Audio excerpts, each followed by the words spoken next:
a.m.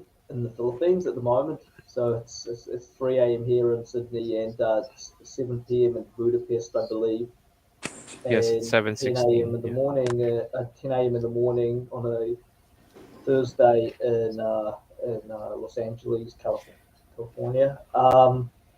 Okay, so yeah, so today we're having a special guest, Kyla Richardson, who represents the Philippines in the sprints, um, and will be doing so at the upcoming Southeast Asian Games. Um, I will just, before we start, Kyla, I will just run the run a presentation. I have prepared a quick PowerPoint. This is more for the benefit of those who would be watching this video. It's just some background and information regarding our guests before we get underway with our interview questions. Um, just a moment. All right. So yeah, today our special guest is Kyla Richardson, who has the fastest times in Southeast Asia in 2022 in the women's 1 and 200 meters. Um, just advise this will be on our YouTube channel. Click subscribe. And this is just some details. I just did this earlier today, so I'm quite sure most of this is accurate, but there's the information that we have on Kyla Richardson, born 17th of April 1998, twin sisters Kayla. In 2012, Jeff Richardson, their dad, contacted PinoyAthletics about his twin daughters representing the Philippines, wanting to represent the Philippines. At that time, the girls were training with John Gilmer from the Academy of Speed. The twins acquired their passport the following year and attended some Asian youth level meets. They bypassed the SEA Games in Myanmar due to their age. They weren't able to participate. In 2015, Kyla was a member of the 4x1, which placed sixth at the SEA Games. So that was her first SEA Games. In 2017, she got the bronze in the 4x1 women's relay in Malaysia at the SEA Games. And in 2019, Kyla had the silver in the 4x1 at the SEA Games held in the Philippines. Best times so far. So we have her best times with wind and best wind-aided times below listed. She has ran personal bests this year in all three sprints, 100, 200, and 400. Currently ranked number one in Southeast Asia this year at the 100. These are a list of rankings that we will probably come back to later for the women's 100 and for the women's 200. And based on our data here, Kyla is ranked fourth all time in the women's 100 for the Philippines and fourth all time in the women's 200 for the Philippines. Okay, so that is my presentation for background for our viewers. So, Airnel, would you like to ask a question first, or do you want me to start? Of course. Thank you for the presentation, Andrew, about some details about Kyla. So maybe to get started. So um, of course, it's been a common question. Why do you like athletics or track and field, and how was it representing the Philippines for the past three Southeast Asian Games? Um, I'm definitely, well, me and my twin are both definitely grateful and very blessed to have the opportunity to represent the Philippines. It's been a great experience just getting the opportunity to travel and meet the other teammates that are part of the Philippine team.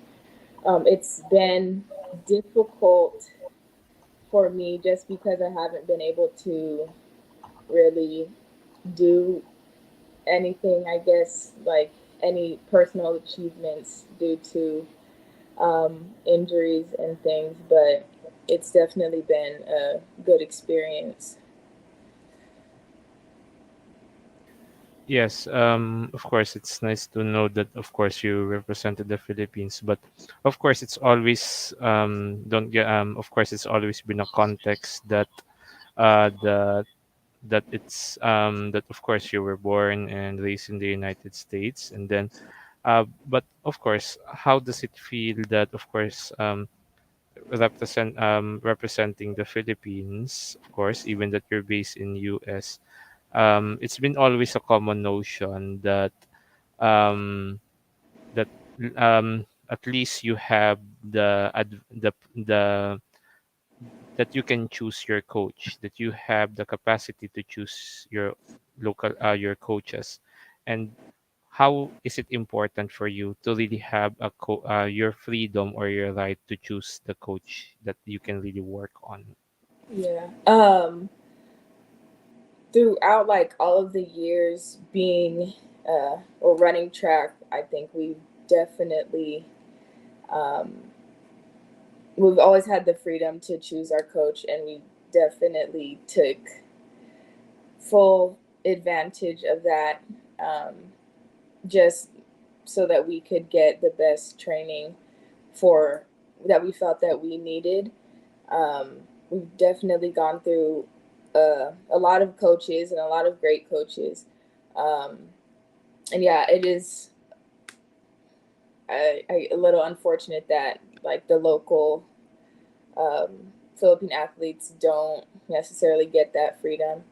Um, but yeah, I think getting into the right program for the type of athlete that you are is really important in terms of like reaching your full potential. Um, and yeah. Yes, because of course you mentioned about that. Of course, the local athletes doesn't have are right now. Correct me if I'm wrong, Andrew. That they don't have the privilege to choose the coach that they want or they prefer. They only get endorsed to the coach based on the roster that the federation has given to them. So I think it's a good call that, of course, in terms of performance, the importance of having coach, regardless if that's a local, it's a national, or it's a simply quote unquote an amateur coach, but at least the athlete provides performance, then I think that's the better way around. So the next question is, of course, you've been based in the United States, and has been always the comment of some public that in our forums that, of course, you are Filipino by citizenship, but of course, how can you provide, should we say, more closeness to the country that you are representing, because of course you're based in US, and then of course, is there any way for you to get more closer ties to the local athletics community in the Philippines when the pandemic will end? Because I think it's the most important thing in maybe it's about closeness, about relationship, about spending time with the community. Mhm. Yeah, definitely. I think, well, first I would, well, me and my twin sister both have been finishing up our college classes. So we haven't necessarily had like the most free time to like travel, to the Philippines, but um, it definitely is a priority for us to get more connected to our team and just to the Philippines, period. We, well, for one, I would like to get even just like a basic level of understanding of the language. For one, I think that would be good for not only for us, but for like our teammates, just I guess to see that we are trying to be more connected. Um, but yeah, just I think just going over there and competing in more meets and being more uh, social with everyone would just help out more. We're not necessarily, both me and my sister, we aren't like really extroverts in general, but just like trying to spend more time with the team, I think is one thing that we would like to do. Yes, thank you, Kyla, for that, of course, because there's really a big, should we say, the Philippine local athletics community. In my experience, in when we are still organizing events in like in Davao City, that they really look up to our national athletes whom they can relate to, that they can talk to. So I hope when your school ends or you have enough time, that maybe Mm-hmm. you can spend more time in the Philippines, not only with the national athletes, but to the local or to the grassroots Mm-hmm. athletes in the Philippines, because that's the most important thing. I believe that in order to promote athletics or track and field in our country, that they should see somewhat that is really tangible, that they quote unquote that they can really touch or connect Right. with them. Yeah. Yes, and then the last question is, of course, now that you are, based on Andrew's presentation earlier, that you are leading the time in your events. So how, after Sea Games, and of course we aim for victory in Sea Games, what is your next event or competition? Do you see yourself also competing in Europe, for example, in the 31st of May? You can talk to your dad that there is a golden spike in Ostrava in Czech Republic, and I believe EJ Obiana competed there before the pandemic. So there's a lot of events, the Diamond League, etc. Of course, it's a high event, but of course there is the Continental Cup, based in like in Czech Republic and also in Finland and Italy. Do you consider also competing not only in United States, not only in Asia, but also in Europe? Yeah, so actually right after the Sea Games, I have the Division 2 NCAA championships, um, May 28th through 30th, I believe. So that's definitely still one of my top priorities for the season. So after that, we haven't really talked about other meets that um, I may or may not participate in. Um, my goal is just to hit um, the times, hopefully, to get into whatever meets I can get into. Um, so, yeah. Oh, you're on mute.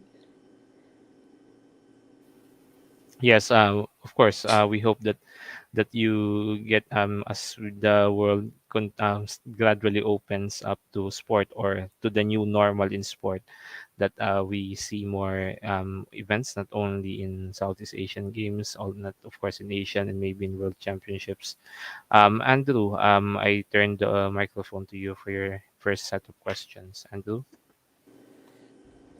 Okay, I have quite a few questions. I have a total of I think 14 questions that I planned out. Actually, they were from the last couple of times we were going to conduct the interview, but I just saved them for this time. But then I added some more. So my first question is to Kyla is, having been to three Sea Games, 2015, 2017, and 2019, and having success being a relay medalist, is this is 2022 going to be Kyla Richardson's turn in the individual events? That is my hope. I'm definitely excited for this Sea Games because, like, no one has really had the opportunity to see what I can do. And I mean, I haven't even been able to I guess, reach like what I believe I have the potential to do. But yeah, it would.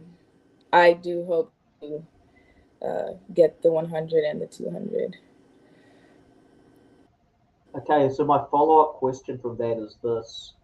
Do you think that with the top two out of the SEA Games, Chinh of Vietnam, the 2015 and 2017 SEA Games 100-meter champion, and the Southeast Asian record holder in the 1 and 200, Christina Knott, out of the SEA Games, it will increase your chances, or you feel at this time you would have been able to finish ahead of them also had they been in shape?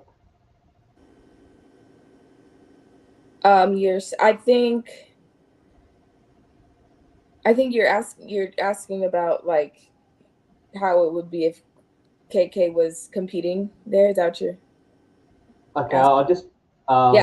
yeah, it's kind of a long question, so I'll just rephrase it. Okay. Okay, do you feel that with KK and Chinh being out with injury from these SEA Games, that increases your chances at these SEA Games, or do you feel that you're in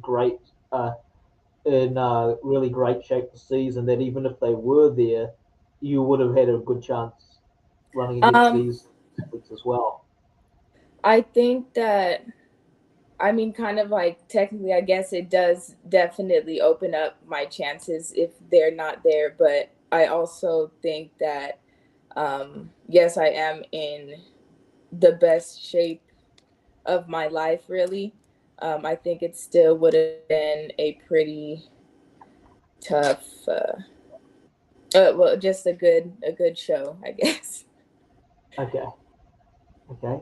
Um, okay, and then going on to the next question. Looking back, like we're talking about, as we're talking about, you being now in the best shape of your career. Um, like we're looking back to say 2014, 2015, where at one point you were sidelined with injuries for several years, and then you were able to start coming back on the improvement around, I think it was 2019. Um, Yes. so my question is, what did it take to rebuild from these injuries?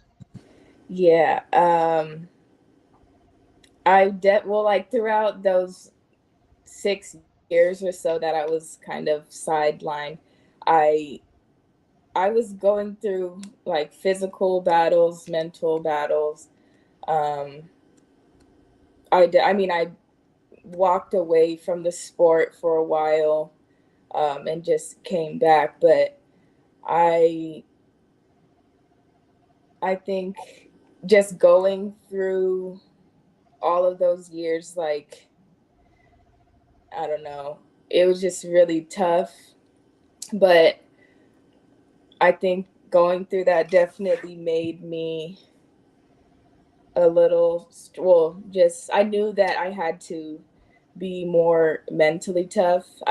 never I didn't think, I never like had the thought like, oh, I'm not good enough, but I just knew that I had to be more mentally tough, to reach my full potential, I guess. um, I definitely, just this year, like my coach and just my teammates have helped me really to be more mentally tough and just do more positive self-talk, and Yeah, just know that I can do the things that is asked of me. And I've definitely just been, I've gotten more mature. I think that's definitely the reason why I'm progressing now, I guess. okay. So effectively, it's more just due to building more experience through, um, obviously different teams, different coaches have helped you build that confidence in being, more assured of, going out there and performing. What would be your message to, say, younger athletes right now who experience or go through the same thing that you went through?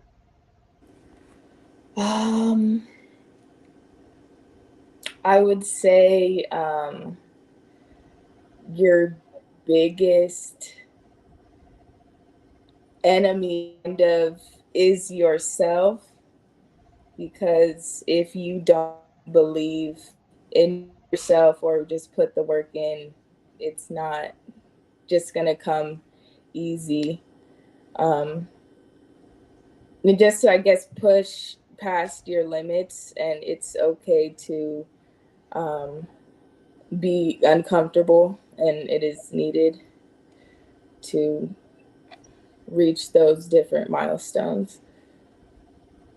Yeah, it's just that, during the pandemic, especially in the Philippines, a lot of athletes had that situation, or a lot, like, because of the pandemic, we lost maybe, I would say, to be honest, we lost maybe 60 to 70% of athletes from the sport, Oh, because obviously times are tough, and people just felt that, financially, sport and athletics, it was not a priority because it's considered, like a luxury item. So therefore, like, a lot of people would, a lot of kids walked away from the sport because some of them had to, go and work to help the families drop out of school, like that sort of thing. So it was really difficult for a lot during the pandemic. yeah. Okay, so next question is from one of our viewers, because I collected questions as well from my community. Um, when we were talking about competitions, so later on in the year is the Asian Games. Mhm. Is that on your uh, schedule or timetable for the year? Yeah. When is that one? Is that December or? Uh, I haven't, because I've been busy with so Oh, no. many Yeah. meets. Yeah. I haven't really, Look. I'm not exactly sure when it. I think it's. Ernel, do you happen to know when the Asian Games is? Like, it's nearer the end of the year. The Asian Games. Yeah. Do you know when and where? I'm just gonna Oh, look it up because I yeah, probably should. I have no idea yet. One Okay. moment. Yeah. Well, The as Asian Games is September in China, Hangzhou, from the 10th of September to the 25th of September. okay. I believe I just need to hit certain marks for that, right? So I guess if I don't think the Asian Games no. has qualifying standards. Oh, okay. I guess TAFA just, select it based on, who they want to send.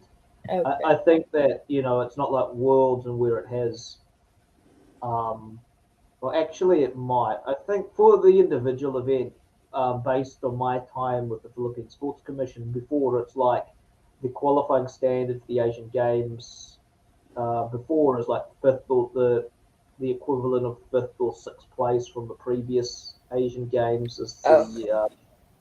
is the Mm. standard. I honestly, I'm not sure what the marks are off the top of my head, but like Asian Games level, I suspect. Um, Yeah, if I have the opportunity to go, I think that's definitely a possibility. It will be in Hangzhou, China on September 10th to September 25. yeah, Thank you. so my next question, I guess, was related to the Asian Games. As we're talking about not just the individual events, but the relays. So the next question is, what do you think about the strength and depth of the women's 4x100 in the Philippines right now? Um, I think we can definitely do some damage in the relay in a good way. With the girls that we have, as long as, because we've all, like, over these years that we've been competing for the Philippines, there hasn't been a time where all of us have been healthy, but we were still able to get like SEA Games medals. But I think as long as all of us are healthy, we can definitely do something good in the relay. Yeah, because I believe that based on what I've read and what I've seen, the 4x1 for the SEA Games at this point is missing Christina Knott due to the Achilles injury, and also missing Zion Corrales Nelson as well. So it's you, Kayla, Robin Brown, and Eloisa Lazon, based on what I've been reading. Okay. Next question is regarding your twin. What is it like for you having a twin sister also in the team, and considering the fact that she was the 2015 SEA Games champion in the 100 meters in Singapore? It's great having a twin on the team. We definitely push each other, I think. She's like, we've competed obviously since we joined the sport, but she's definitely happy about where I am right now. And she's running well right now too, but I think it's kind of, I think, refreshing for both of us that we haven't really competed, we haven't competed in a long time together, so that'll be a fun experience. Okay, so Kyla, the next question is, how are you finding?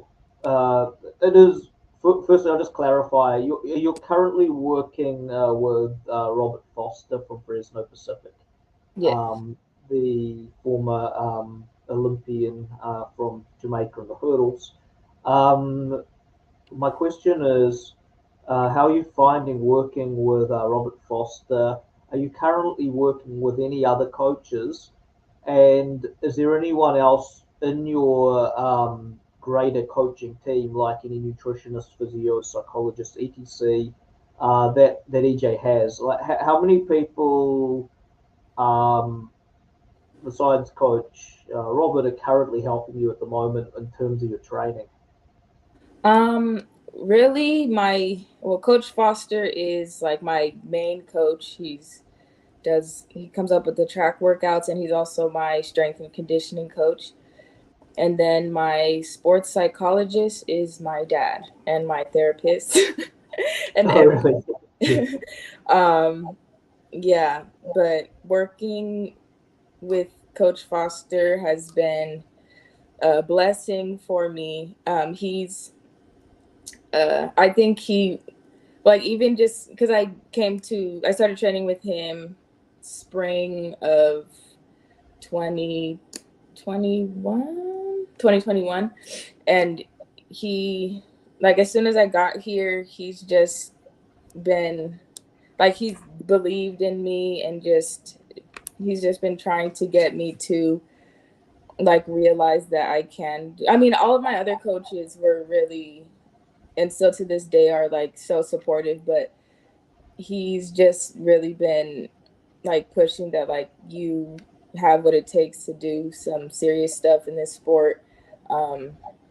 And just the way that he trains me, he definitely personalizes it, I think. And his training is really different than any training that I've ever done.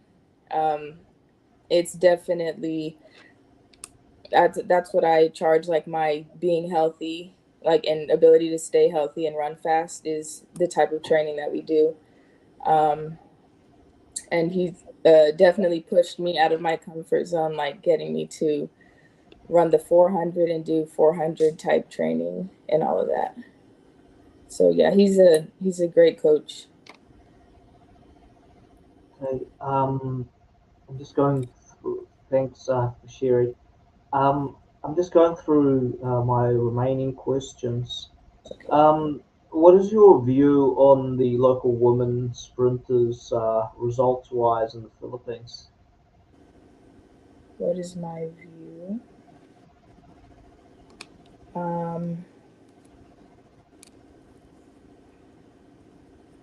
I think they're doing great with the resources that they have, they're making the best out of what they have. Um, I see like all the athletes, like they post on their social medias. It looks like they're working really hard. Um, no. Okay. Um, so the next question is,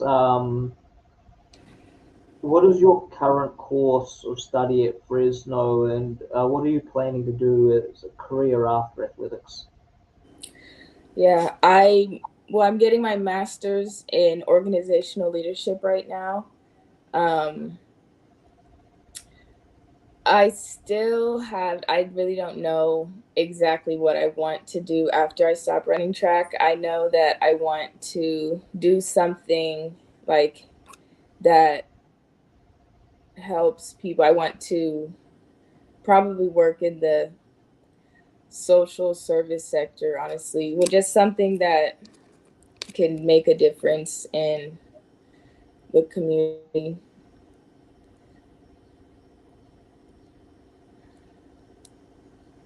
Yep. Um, okay. So just down to my last few questions. Um, okay, so Ernell already asked what your plans were after the SEA Games. If we're looking at the World Championships, would you be looking at aiming for the World Championships if possible? Yeah.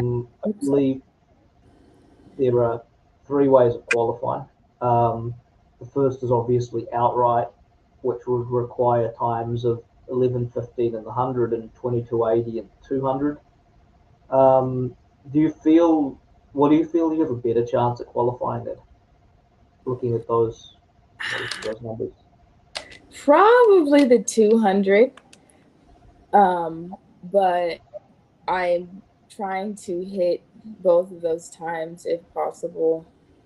Um, I think if I'm able to keep going the way I am now and just keep executing my training when I race, I think I have a good possibility of hitting those times, hopefully. Yeah. So three ways of qualifying. The first one is, the outright qualification, obviously by hitting the times. Second one is by, um, I'm guessing, I'm not sure if it's the same as the Olympics, but I'm guessing it'll be points. So based on, you know, attendance at, a high, with certain performances at a high number of meets, Okay. which involves going to competitions which are, like gold standard, bronze standard, silver standard World Athletic meets, which probably would, my guess is, I guess in the States they'd have quite a few of those, but, like a lot of those meets are in Europe. And then obviously the third is the universality clause, which basically is, if nobody hits the standards, they will just select one female to represent the Philippines, which I'm guessing you'd have a high chance if you are able to perform exceptionally well at these SEA Games. I think I have a couple of. Okay, that was it basically. I think that's all my questions. Oh yeah, I was going to ask you, this Division Two finals, which is coming up after the SEA Games, 28th to 30th. Where would that be? Where's that being held? M- Which city or venue? Michigan, Grand Rapids, Michigan, or Allendale, Michigan. Okay, cool. Thanks for that. Ernell, do you have any further questions? Maybe some final message to our Filipino athletics community, and of course, maybe yes. Before that, for example, since you're in United States and someone from the Philippine who I mean from the local athletics training pool wants to train in US, what do you think would be the possibility for that? Because of course we are having a lot of grassroots athletes here, and we believe that in order to be excellent, they must be going to an excellent school or coaches, do you think it can be possible in the near future that we can pipeline some of our top athletes in the Philippines to really train and study in the United States? Definitely. I know my coaches um, look to recruit international athletes, um, and I can definitely put that in their ear. I just know, like, I don't know how it all works, like with finances with international students, just because I know, like, out of state tuition is really expensive. But yeah, that's definitely something that my school now would definitely be into recruiting some of our athletes. Mhm. Yeah. And then final message to or for our athletics community in relation to your to the next Southeast Asian Games. Um, Keep working hard, everyone, and I'm excited for what Team Philippines can do this SEA Games. Um, and see you very soon.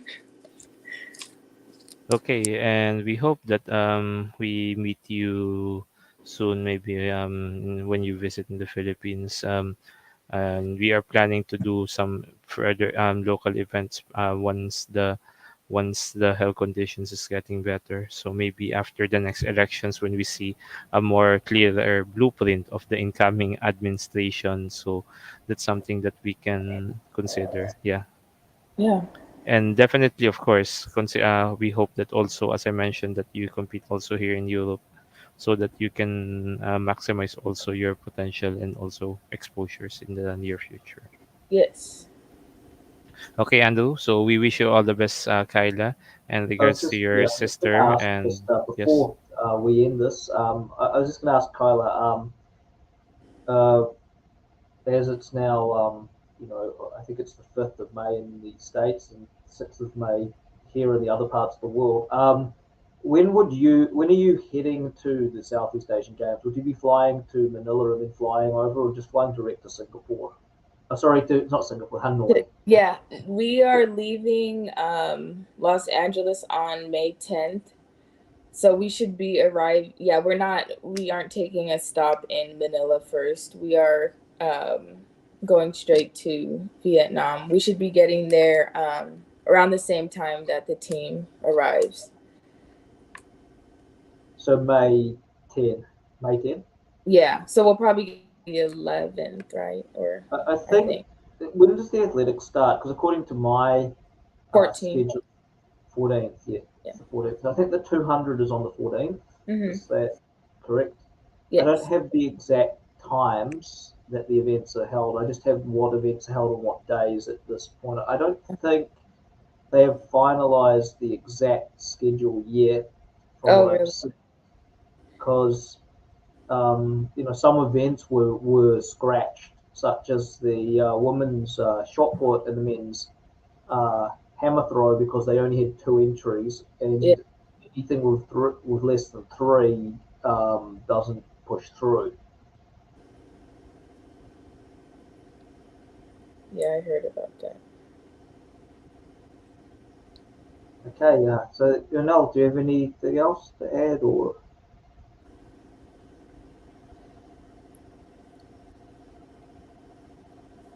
okay? Seems Oh, he's muted. he's on thank mute. you. Yeah, so far that's all. Thank you very much, Kyla, for your time, and we hope for all the best for gold for the Southeast Asian Games. Thank you guys both. Thank you. Yes, and keep in touch. And yes, so Andrew. Okay, so Kyla, thanks very much for your time today. Thank you. We'll now be wrapping up, and I'll be heading off, and I'll probably be going back to sleep at this point. Okay, all the best for Hanoi, Vietnam. I'm sure that myself, Ronel, and the rest of the Philippine athletic community and supporters will be watching very closely for Vietnam in the next week or so. Thanks once again, Thank you so and all much. the best.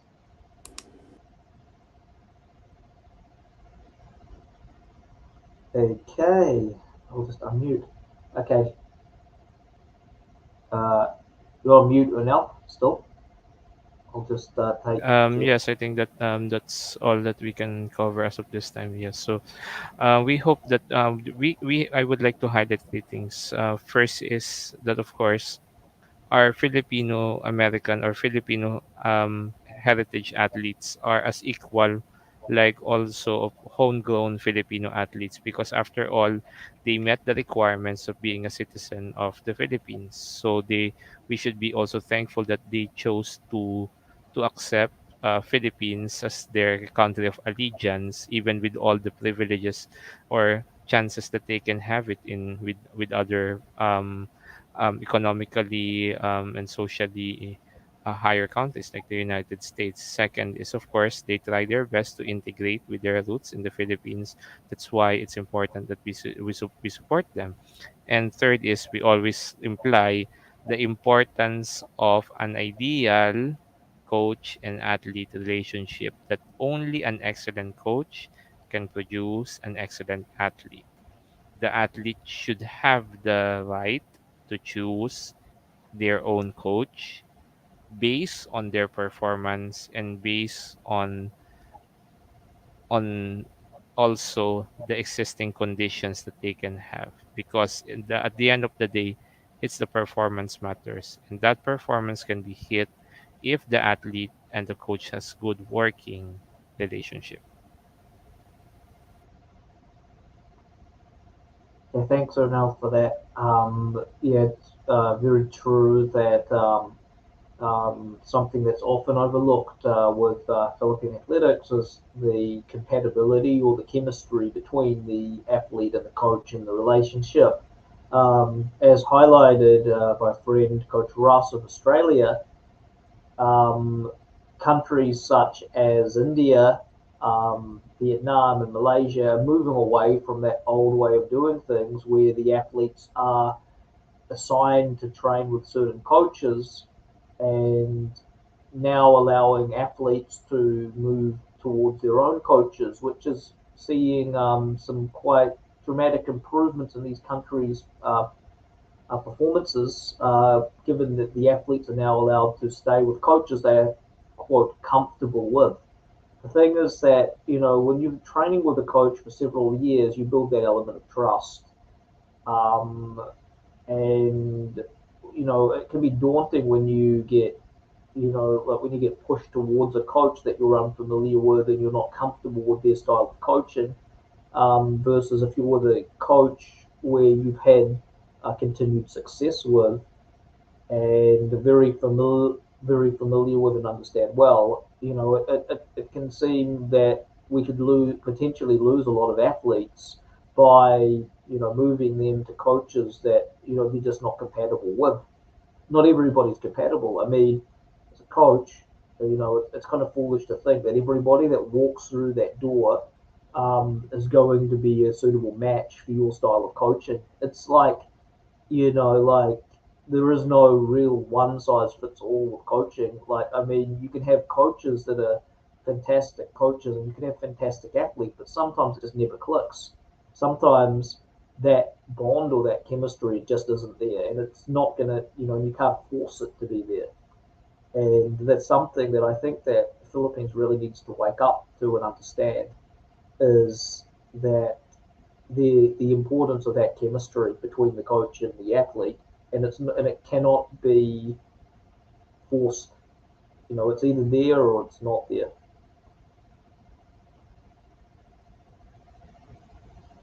Okay, so just wrapping up, I'll just add another note. So, just announcing that on the 21st of May, PinoyAthletics will be having a all comers slash Pangasinan Open Athletics Championships on the 21st of May.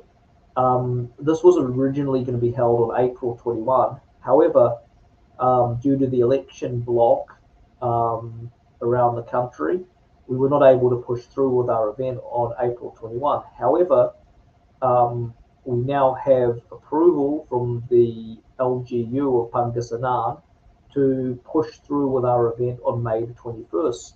The event on May the 21st will feature a limited number of athletic events, but it is open to everyone who wants to join to participate.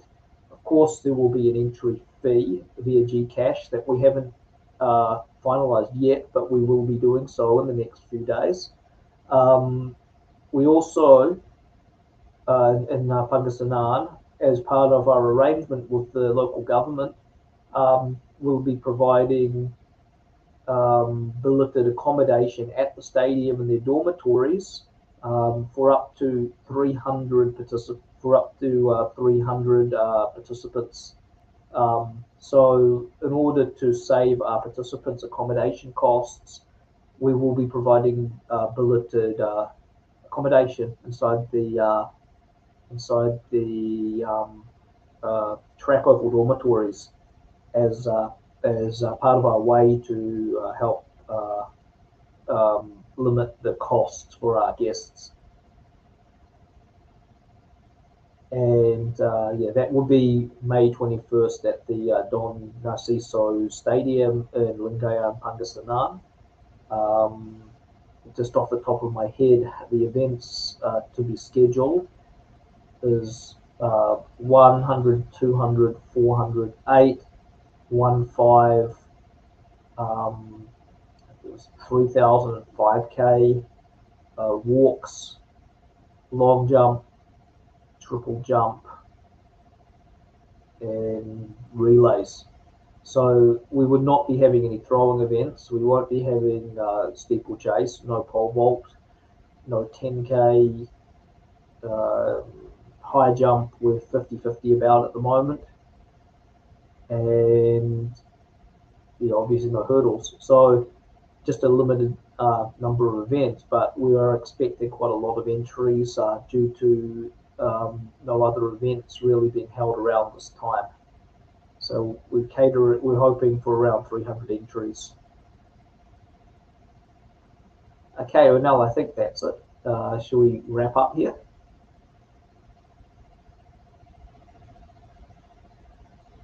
Okay.